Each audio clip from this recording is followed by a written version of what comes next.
O ito na nga ang title nito, Chis Escudero, may sariling mundo, klase ng leader natin. Itong si Libayan, hindi ko alam kung bakit galit ito kay Chis Escudero. Matagal na niyang binabanatan itong si Chis Escudero eh. Tapos tinawag pa nga rin niyang tulfunatic si Chis Escudero. So dito, sinabi niya, Chis Escudero, may sariling mundo, klase ng leader natin. Kapag iba yung mundong ginagalawan ni Chis Escudero, galit ka. Pero ikaw may sariling mundo ka rin naman eh. Di ba taga Planet Nemic? So ito na nga. Nagagalit si Libayan. Of course, kapag nagalit si Libayan, anong nangyayari? Magagalit din ang mga zombie dito kay Chis Escudero. So expected na natin na maraming magagalit dito kay Chis Escudero. Tawag na nila Chibi.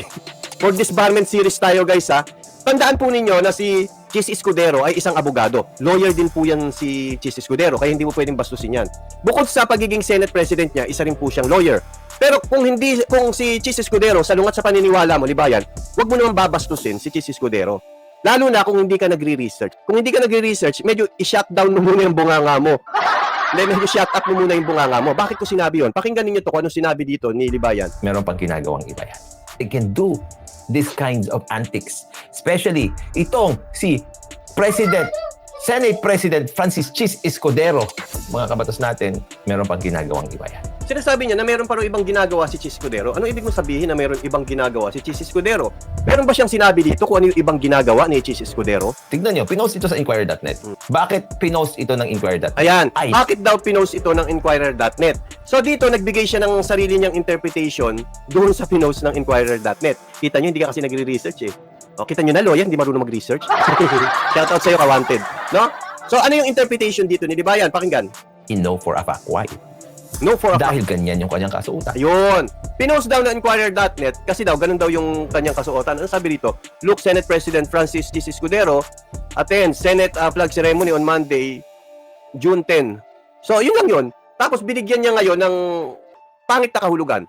Bakit? Dahil daw sa ganoon kasuotan. Tuloy. Sabi dito, look, Senate President Francis Chis Escudero attends Senate flag ceremony on Monday, June 10, 2024. Sinabi ba doon dahil ipinost nila yan dahil ganyan yung kasuotan ni Chis? Tuloy. Ano ba yung masama dyan? Wala naman sinabi eh. Ano ba yung masama dyan? Of course, alam nyo guys, ito subukan yung gawin ito. Tumingin kayo sa isang tao na gumagawa, kahit anong ginagawa niya, hanapan nyo ng masama, makikitaan nyo. Depende kung gaano kademonyo utak nyo. Etong si Libayan, ganun din. Kayang pasamain at pabutihin ni Libayan yung isang tao sa utak niya. Tulad nung nangyari dito yung propose ng munisipyo ng Baguio na magkakaroon ng 250 pesos na bilang kabayaran sa mga turistang dadaan doon. Mali yun. Di ba? Kasi propose yun ng yung mismong municipality. So may alam si Magalong doon. Mali yun. Kasi kung mag-isip si Magalong, ang feeling niya, siya Singapore? Tandaan niyo ang Singapore bansa. Ang Baguio City lang yan, maliit yan. Bakit sa Singapore? Bakit ko nabanggit ang Singapore? Sa Singapore po, may lugar doon na may bayad. Kaya nga tinatawag na fine city ang Singapore kasi kapag shortcut ka, may bayad yon para mapabilis kang pumunta sa trabaho. Ini-encourage kasi ng Singaporean na gumamit kayo ng ng tren kasi mas mabilis yun. Connected lahat yon. Mula bahay nyo hanggang trabaho nyo, hindi kayo mababasa kapag nagko-commute kayo. So ganun sa Singapore, kapag may sasakyan ka, kapag mag-shortcut ka, may bayad yon. At doon, kahit may pera ka, hindi ka basta-basta makakabili ng sasakyan mo kasi kukuha ka muna ng permit. Sana ganun ang ginawa mo dyan sa Baguio, Mayor Magalong. Magpakuha ka muna ng permit bago makabili ng sasakyan kasi congested na yung lugar ninyo eh. So ginaya ito ni Mayor Magalong. Ang problema, itong pagkakaiba ng Singapore sa Baguio. Sa Baguio, walang shortcut. Walang alternate route. Wala. Sa Singapore, meron. Kasi pinlano nila yun eh. Kaya hindi pwede yung 250 pesos kada dadaan, sisingilin mo. Kaya paano kung 2 beses dumaan? 500. Paano kapag 4 na beses dumaan, yan liit-liit ang Baguio, paikot-ikot ka lang doon, 1,000. Hindi kayo nag-iisip dyan sa Baguio. Sino pa sinuno dyan? Hindi nag-iisip. Gamit utak din. Ito, pinagtanggol ni Libayan yon. Mabuti yung niya nga doon eh. Pero ganun pa man, tulad ng sinasabi ko kanina, kapag gusto yung hanapan ng masama ang isang tao, pwede yung hanapan ng masama. Kung gusto nyo pabutihin yung masama, pwede rin naman. Depende rin kung gaano kademonyo utak nyo. At tanong kay Libayan, expert si Libayan dyan. 250 toll gate.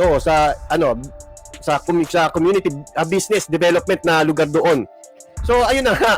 Dito, sabi ni Libayan, bakit niya ba binabanggit ang lahat ng ito? Tuloy. June 10, 2024. Ano ba yung masama dyan? Ano ba yung masama? Yung utak mo masama, yun ang masama, Libayan. Pakinggan. Masama dyan, nagtatrabaho ka. Ngayon, totoo.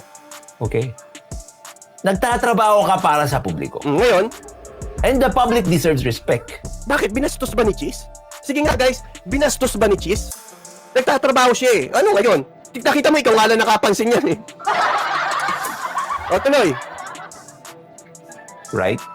That's why, if you go there, You should be dressed appropriately katulad ng mga ibang tao na kasama mo dyan. Tama mo, galit siya. Sabi niya, hindi raw nagde-dress properly si Chis Escudero. Tuloy.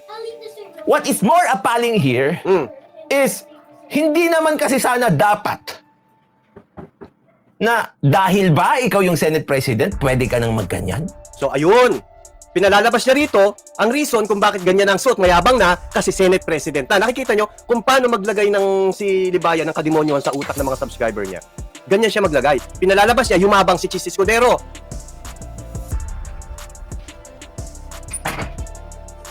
Di ba? May dress code dyan. And we can see what the dress code is.